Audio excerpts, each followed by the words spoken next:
Mm-mm. Assalamualaikum warahmatullahi wabarakatuh. Selamat pagi anak-anak ibu semuanya yang di kelas 11 IPS 1, 11 IPS 2 dan 11 IPS 3. Semoga kalian sehat semua ya. Hari ini kita akan belajar mengenai unsur-unsur membangun cerpen. Minggu semalam kita sudah belajar mengenai pengertian cerpen dan tugas yang ibu berikan yaitu menulis cerpen dengan alur mundur. Ya, ada yang biasa, ada yang mengerjakan, ada juga tidak.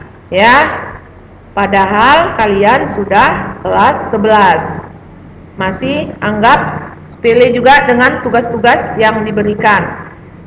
Hari ini adalah kelanjutan dari minggu semalam, yaitu mengenai unsur-unsurnya. Unsur cerpen itu ada dua, yaitu unsur intrinsik. Apa intrinsik?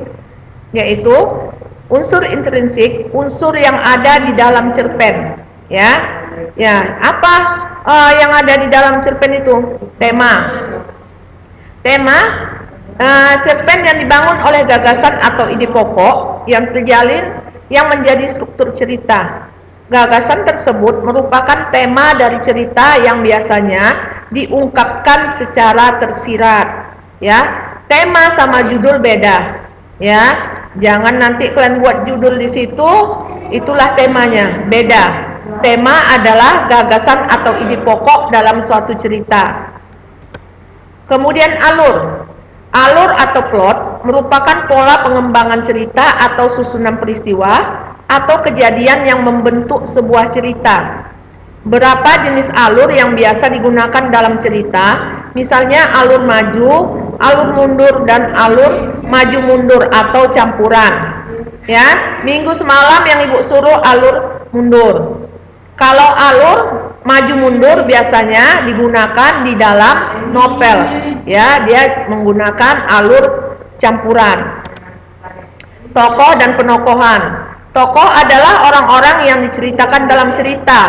Terdapat beberapa jenis tokoh, yaitu tokoh protagonis atau tokoh utama dalam cerita, tokoh antagonis, lawan dari tokoh utama, tokoh tritagonis, penengah dari tokoh utama dan tokoh lawan. Ya.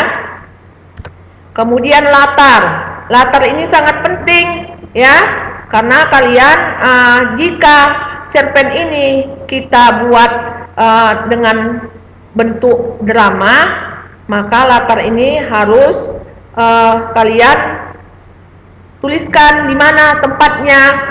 Ya, latar merupakan tempat, waktu, suasana. Bukan tempat saja, suasana pun termasuk latar yang terdapat dalam cerita.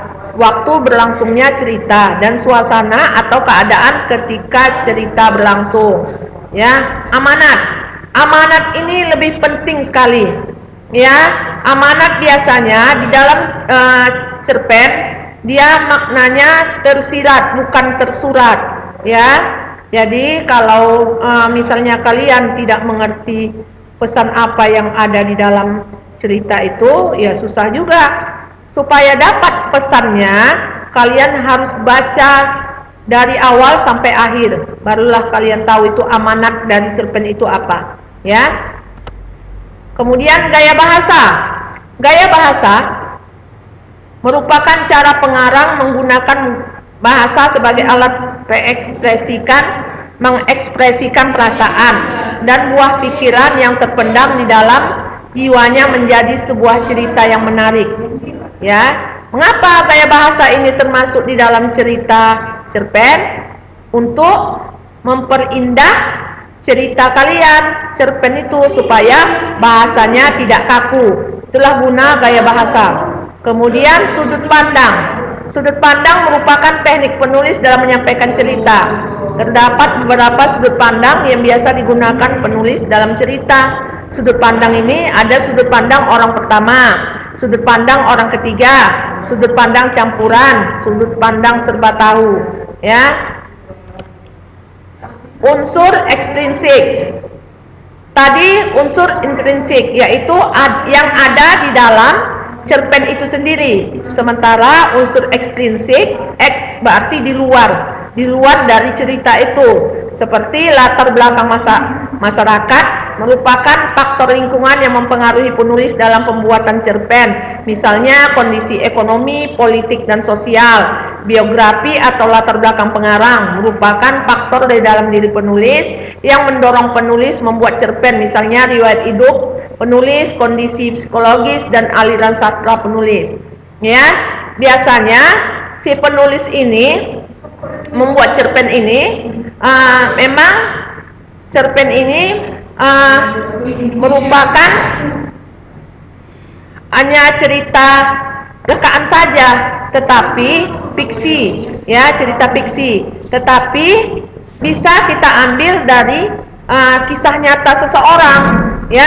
Jadi waktu dalam penulisan ini, faktor apa yang mempengaruhi si penulis? Misalnya kondisi ekonominya lagi carut marut karena kondisi pandemik, bisa mempengaruhi tulisannya, ya. Begitu juga dengan riwayat hidupnya, apakah psikologisnya waktu itu bagus, apakah waktu itu dia sedih. Nah, itu berpengaruh pada penulisan cerpen, ya. Jadi sampai di sini dulu